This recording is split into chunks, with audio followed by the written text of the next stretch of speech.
Welcome to I dream. నేను మీ సురేఖ. ఇవాళ మనతో పాటు మన స్టూడియోలో ఉన్నారు సైకాలజిస్ట్, మోటివేషనల్ స్పీకర్, వారధి డైరెక్టర్ డాక్టర్ అర్చన ఆచార్య గారు. వారితో మాట్లాడి మరిన్ని విషయాలు తెలుసుకుందాం. నమస్కారం అండి. నమస్కారం అండి. అర్చన గారు, మనకి మార్చి వచ్చేస్తోంది, ఎగ్జామ్స్ దగ్గర పడ్డాయనే చెప్పాలి. అయితే ఎగ్జామ్స్ అనగానే ఓ 2-3 నెలల ముందు నుంచి పిల్లల మీద బాగా ప్రెషర్ పెట్టేస్తూ ఉంటారు. ఇటు పేరెంట్స్ కావచ్చు, అటు టీచర్స్ కావచ్చు. ర్యాంక్ రాకపోయిందా, ఇంట్లో అయితే ఇక చెప్పాల్సిన అవసరం లేదు, కంపారిజన్స్ ఉంటాయి ఇంట్లో చుట్టాల మధ్య. వాడికంటే నీకు ర్యాంక్ ఎక్కువ రావాలి, ర్యాంక్ రాకపోతే ఆటో కొనిస్తాను, ఇట్లాంటివి మాట్లాడుతూ పిల్లల్ని డిస్కరేజ్ చేస్తున్నారా లేకపోతే ప్రెషర్ పెడుతున్నారా తెలియదు. కానీ అలాంటి సిచ్యువేషన్స్ని పిల్లలు ఎలా హ్యాండిల్ చేయాలి మేడం? అదేమన్నా వాళ్ళ పైన మెంటల్ ప్రెషర్ ఎక్కువ అవ్వటానికి ఏమైనా స్కోప్ ఉందంటారా? ఖచ్చితంగా ఉందండి. మనం మొదటి నుంచి కూడా చూస్తున్నాము, ఇండియన్ వేలో పాజిటివ్ రీఇన్ఫోర్స్మెంట్ కన్నా నెగటివ్ రీఇన్ఫోర్స్మెంట్ని ఎక్కువ బిలీవ్ చేస్తారు. రిఫర్మేషనల్ థియరీ కన్నా డిటరెంట్ పనిష్మెంట్కే ఎక్కువ ప్రయారిటీ ఇస్తుంటారు. అంటే ఇది చేసావో నిన్ను తంతాను, ఇలా చేయకపోతే నీకు ఇది గిఫ్ట్ ఇస్తాను, లేకపోతే నేను అప్రిషియేట్ చేస్తాను అని చెప్పడం కష్టం. ఫర్ ఎగ్జాంపుల్ చిన్నపిల్లలు ఉన్నారు, చిన్నప్పటి నుంచి చూస్తాం, పగల కొట్టావా అయిపోయింది అంటే, ఇది పగల కొట్టకపోతే నీకు ఇది ఇస్తాను అలాంటిది ఏమన్నా, నేను అప్రిషియేట్ చేస్తాను, లేకపోతే నేను గుడ్ బాయ్ అంటారు. పగలు కొడితే బ్యాడ్ బాయ్ అంటారు, కానీ పగలు కొట్టకపోతే గుడ్ బాయ్ అంటారు. పాజిటివ్ రీఇన్ఫోర్స్మెంట్ కన్నా నెగటివ్ రీఇన్ఫోర్స్మెంట్ని మనం ఎక్కువ ప్రిఫర్ చేస్తాం. యాజ్ చిల్డ్రన్ గ్రో అదే మన యాటిట్యూడ్ కంటిన్యూ అయిపోతుంది. ర్యాంక్ రాలేదా, మీరు అన్నట్టు ర్యాంక్ వస్తే, అండ్ చూడండి, ర్యాంక్ రావడము రాకపోవడము, ఎగ్జామ్స్లో మార్క్ రావడము రాకపోవడము, it is not in the child's hand అండి. హార్డ్ వర్క్ నేను ఒప్పుకుంటాను, హార్డ్ వర్క్ అన్నది మనం పెట్టాల్సిన విషయం ఖచ్చితంగా. మనం దీని గురించి మాట్లాడుకోవాలంటే బేసిక్గా ఫస్ట్ ఆఫ్ ఆల్ ఎక్స్పెక్టేషన్స్, అంటే పిల్లల మీద తల్లిదండ్రుల ఎక్స్పెక్టేషన్స్. ప్రతి తల్లిదండ్రి పిల్లల్ని చాలా హై లెవెల్లో సక్సెస్ఫుల్గా చూడాలనుకుంటారు, అందులో తప్పు లేదు. కానీ మనం పిల్లల మీద ఎక్స్పెక్టేషన్స్ పెట్టుకునే ముందు బేసిక్ చైల్డ్ లెవెల్ అన్నది మనం ఒక ఐడియా ఉండాలి మనకి. Not every child is academically intelligent. ప్రతి ఒక్కళ్ళు 90% తెచ్చుకోవాలి, 95% తెచ్చుకోవాలి అన్న రూల్ ఏం లేదు. వాళ్ళు తెచ్చుకోలేకపోవచ్చు. ఫర్ ఎగ్జాంపుల్ 10th వరకు చదువుతాం మనం, ఒకరికి మ్యాథ్స్ అసలే రాదు, but they might be genius in the other subject. Exactly. ఇప్పుడు మనం కామన్గా అన్ని సబ్జెక్ట్స్ చదువుతున్నప్పుడు ఆ ఒక్క సబ్జెక్ట్ వల్ల వాళ్ళకి పర్సంటేజ్ పడిపోవచ్చు. పర్సంటేజ్ రానంత మాత్రం వాళ్ళు యూజ్లెస్ అని మనం చెప్పలేము. కానీ పేరెంట్స్ కూడా పర్సంటేజ్ని బేస్ చేసుకొని అదేదో బాగా హార్ట్కి తీసేసుకొని నా కొడుక్కి మార్కులు తక్కువ వచ్చాయి అంటే వీళ్ళు అదేదో అవమానం లాగా కూడా ఫీల్ అయ్యే పేరెంట్స్ కొందరు ఉన్నారండి. యాక్చువల్గా that is a wrong notion. మనం కనుక ఒక యావరేజ్ స్టాటిస్టిక్స్ చూసుకుంటే, యావరేజ్ పర్ఫార్మర్స్ అంటే 70-80% అట్లా పర్ఫామ్ చేసే స్టూడెంట్స్ ఎవరైతే ఉన్నారో ఫర్దర్ లైఫ్లో వాళ్ళ సక్సెస్ రేట్ అనేది చాలా ఎక్కువగా ఉంది. మీరు ఇప్పుడు ఏ కంపెనీలో ఉన్న పెద్ద పెద్ద CEOస్ని కానివ్వండి, లేదా బాగా సక్సెస్ అయిన పర్సన్స్ అకాడమిక్ హిస్టరీ కనుక మీరు తీసుకుంటే most of them would be average performers. Exactly. వాళ్ళ లైఫ్ కూడా చాలా హ్యాపీగా. Parents do ignore this. మనకు success in career is way different from success in academics. అది పేరెంట్స్ అర్థం చేసుకోరు.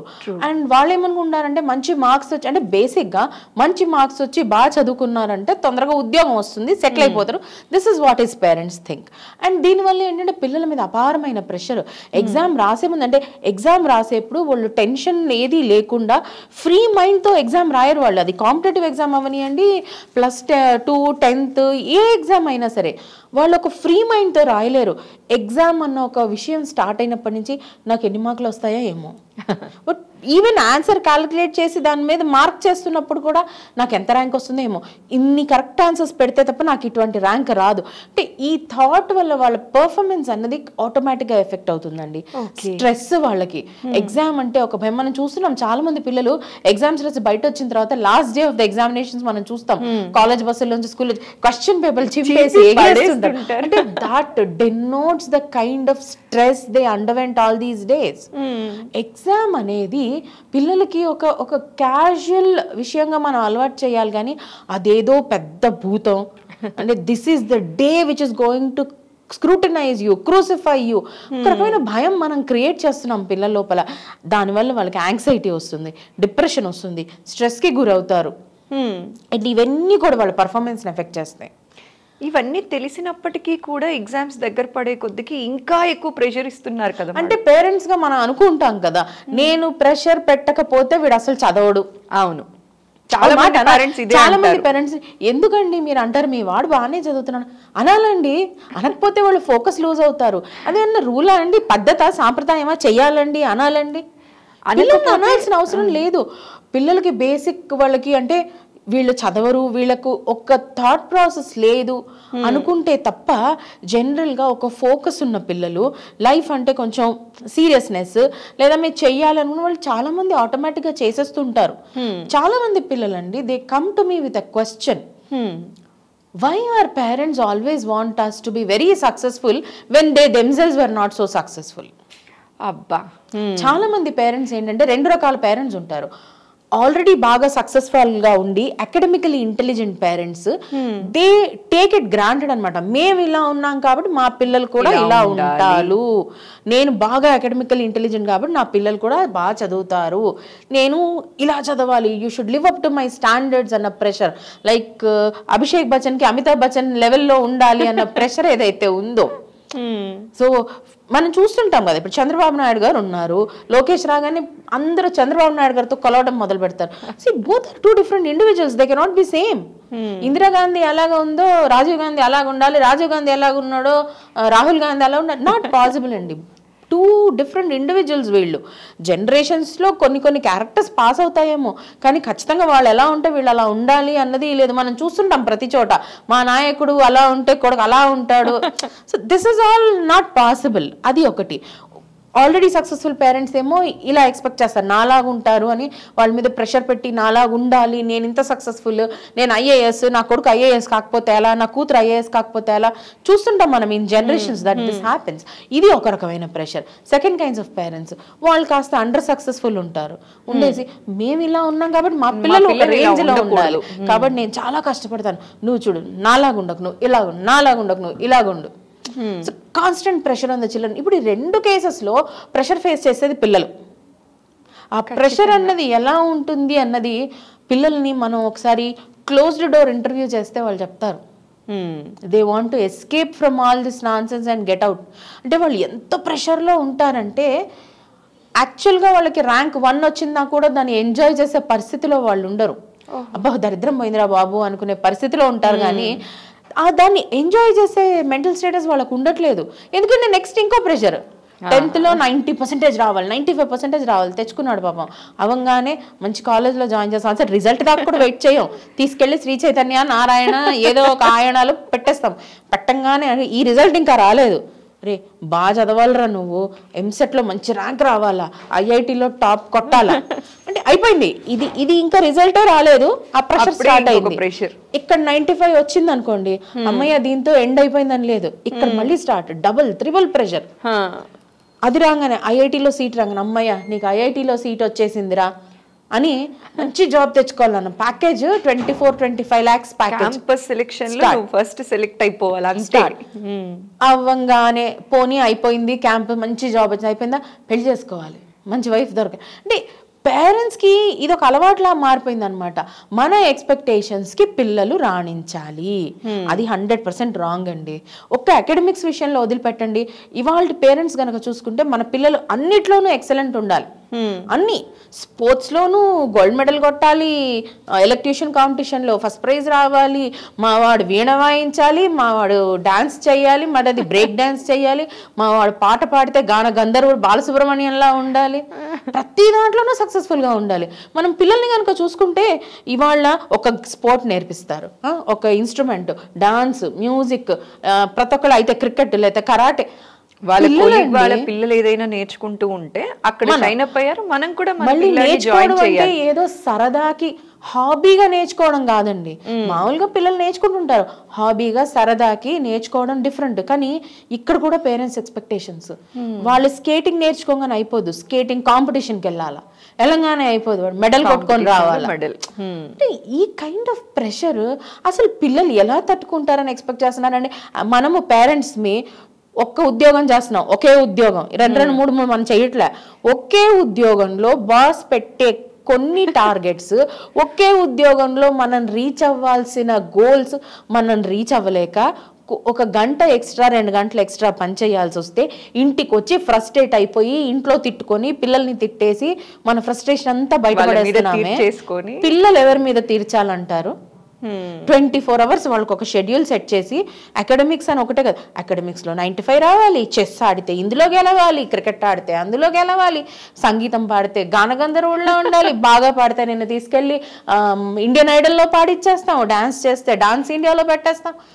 ఎందుకండి వాళ్ళకి ఇంత ప్రెషర్ అవసరమా? మన మన ఆశలకి ఆశయాలకి వాళ్ళని బలి చేయకూడదండి. Do not stress them. వాళ్ళకి ఒక ఓరియంటేషన్ ఇవ్వండి. పిల్లలకు సక్సెస్ అవ్వాలి, ఎందుకు అవ్వాలి, ఇందుకు అవ్వాలి, నువ్వు ఎందుకు బాగా చదువుకోవాలి, ఇందుకు బాగా చదువుకోవాలా, నీ లైఫ్లో ఒక గోల్ ఉండాలంటే, నీకు ఒక సక్సెస్ రావాలంటే, నీకు మంచి జాబ్ రావాలంటే, లేదా నువ్వు ఒక మంచి క్వాలిటీ లైఫ్ లీడ్ చేయాలంటే నువ్వు బాగా చదువుకోవాలి. నువ్వు గేమ్ ఆడు, ఎందుకు సంగీతం నేర్చుకో, ఎందుకు నువ్వు స్ట్రెస్ అయినప్పుడు అలా రిలాక్స్ అయిపోయి పాడుకుంటే నీ మనసు నీకు ప్రశాంతంగా మారిపోతుంది. కనుక నువ్వు డాన్స్ నేర్చుకో, ఎందుకనంటే నువ్వు స్ట్రెస్ఫుల్గా ఉన్నప్పుడు పాట పెట్టుకుని డాన్స్ చేస్తే నీ లోపల feel good neuro transmitters release అవుతాయి. కాబట్టి లర్న్ డాన్స్. లేదు ఇప్పుడు I have a daughter, she 16 years old. Cooking is a stress buster. బాగా స్ట్రెస్ అయిందంటే ఏదో ఒకటి వంట చేస్తుంది, ఏదో ఒకటి వంట చేస్తా, అమ్మ ఇవాళ నేను వంట చేస్తాను, ఐఎమ్ ఫీలింగ్ స్ట్రెస్ అంటే everybody has got their own stress busters. Okay, so let them pursue all these things as a stress buster. కష్టంగా కాకుండా ఇష్టంగా వాళ్ళు చేయాలి. మన ఇష్టాలు వాళ్ళ మీద రుద్దకండి, వాళ్ళకి నచ్చింది చేయనియండి. మనకు సిల్లిగా అనిపించవచ్చు వాళ్ళకి నచ్చిన విషయాలు. కానీ ఇప్పుడు ఏమైపోయింది మేడం, ప్రీ ఫైనల్స్ అనుకోండి, ఆ రోజు పిల్లాడికి అస్సలు బాగాలేకపోయినా కూర్చోలేని సిచ్యువేషన్లో ఉన్న తీసుకెళ్లి ఎగ్జామ్కి వాడు వెళ్ళి తీరాల్సిందే అంతే. అంటే కొన్ని లైఫ్లో డూ అండ్ డై సిచ్యువేషన్స్ అని ఉంటాయండి. ఫర్ ఎగ్జాంపుల్ ఇప్పుడు ఫైనల్ ఎగ్జామ్ రోజే ఫీవర్ వచ్చింది అనుకోండి, మనం డుమ్మా కొట్టించాం కదా, అప్పుడు తప్పదు. ఆబ్వియస్లీ నువ్వు అబ్సెంట్ అవ్వడం కన్నా సప్లిమెంటరీ రావడం కన్నా అంతో ఇంతో మార్క్స్ తో పాస్ అయిపోవడం బెటర్. ఎందుకంటే it is a waste of academic year అన్న కాన్సెప్ట్. అసలే బెడ్ రిడన్ అయిపోయి ఉంటే మనం ఏం చేయలేము. ప్రీ ఫైనల్స్ కి not every exam is so important, schools కూడా కన్సిడర్ చేస్తాయి. బట్ ఇప్పుడు ప్రీ ఫైనల్ అన్నది ఏంటంటే it's like a test for the final one. So maybe it is a practice for the child for to go and sit in the final exam in case he is sick. అలాని pre-final 1, pre-final 2, pre-final 3 అని 10 pre-finals పెట్టేసి ప్రతిదాన్ని attend అవ్వమని compulsory చేయడం correct కూడా కాదు. If they are sick, schools are also considerate. కానీ ఒకటే ప్రీ-ఫైనల్ ఉంది, you have to write, and it depends upon how sick is the child. అబ్బాయి నిజంగానే లేవలేని ఒక కండిషన్ లో ఉంటే ఎవ్రీబడి ఈస్ కన్సిడరేట్. అంబులెన్స్ లో తీసుకెళ్లి పరీక్షలు రాయించి తీసుకురాలేం కదండి ఆబ్వియస్లీ. సో ఇన్ కేస్ రాసే ఓపిక ఉంటే, రాయాల్సిన పరిస్థితి వస్తే రాయాలి, తప్పదు. That is not called stress actually. అంటే ప్రీ ఫైనల్ స్టేజ్కి వచ్చేసరికి పిల్లలేం నేను వెళ్ళి రాస్తాను అన్న మోడ్లో వాళ్ళు ఉంటారు, మన స్ట్రెస్ అక్కర్లేదు. Here we have to talk about the stress we're putting on them for performing. జ్వరంగా ఉన్నప్పుడు కూడా 90% రావాలి అన్నది పేరెంటల్ ప్రెషర్. అబ్బాయికి జ్వరంగా ఉన్నప్పుడు, అమ్మాయికి జ్వరంగా ఉన్నప్పుడు వాళ్ళకి ఎగ్జామ్ రాయడం వాళ్ళు స్ట్రెస్ఫుల్ గా ఫీల్ అవ్వరు, రాస్తారు.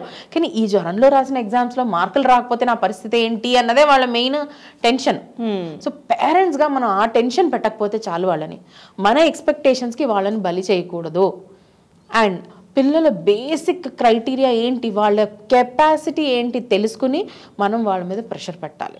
యావరేజ్ స్టూడెంట్ అని తెలిసినప్పుడు నీకు 100 బిలో ర్యాంక్ రావాలని ప్రెషర్ పెట్టడము, నువ్వు యూజ్లెస్ రా, దేనికి పనికిరావు అని అనడము, all this will lower their morality అండి. ఒక్కసారి వాళ్ళ సెల్ఫ్ కాన్ఫిడెన్స్ మొరాలిటీ కింద పడిపోయిందంటే దాన్ని మళ్ళీ రివైవ్ చేయడం అన్నది బ్రహ్మతరం కూడా అయ్యే పని కాదు. It is a very difficult task. కాబట్టి as a parent we should always ensure that వాళ్ళ మొరాలిటీ పడిపోకూడదు. Keep their morale up. వాళ్ళకి మీకు చేతనైతే పాజిటివ్ రీఇన్ఫోర్స్మెంట్ ఇవ్వండి, వాళ్ళు పాజిటివ్గా ఎంకరేజ్ చేయండి. చదివితే ఇది ఇలా ఉంటుంది అంతే తప్ప నువ్వు చదవకపోతే అడుగు తింటావు, చదవకపోతే సంకనాకిపోతావు, these are not the things that we should tell them. Negative reinforcement మానేయాలండి. మనము జనరల్గా ఒక స్టోరీ వింటున్నాం, ఒక చెట్టు పెట్టేసి ఒక అతను 2 చెట్లు పెడతాడు ఒక ఇంట్లో పక్క పక్కన పెట్టేసి, ఒక చెట్టుకేమో నాని బంగారు బుజ్జి అని ముద్దుగా మాట్లాడుకుంటూ వాటర్ పోస్తాడు, ఇంకో చెట్టుకేమో బాగా తిట్టుకుంటూ water same water quantity, same చెట్లు, సేమ్ క్లైమేట్, సేమ్ ఎన్విరాన్మెంట్. కానీ ఏ చెట్టుతో అయితే బాగా మాట్లాడారో ఆ చెట్టు బాగా పెరుగుతుంది, ఏ చెట్టునైతే ఊరికే తిట్టుకుంటూ నీళ్లు పోసారో అది వాడిపోతుంది. So we listen this. అంటే చెప్పడానికి స్టోరీ లాగా అనిపిస్తుంది కానీ కాదండి. Words have an effect on every one.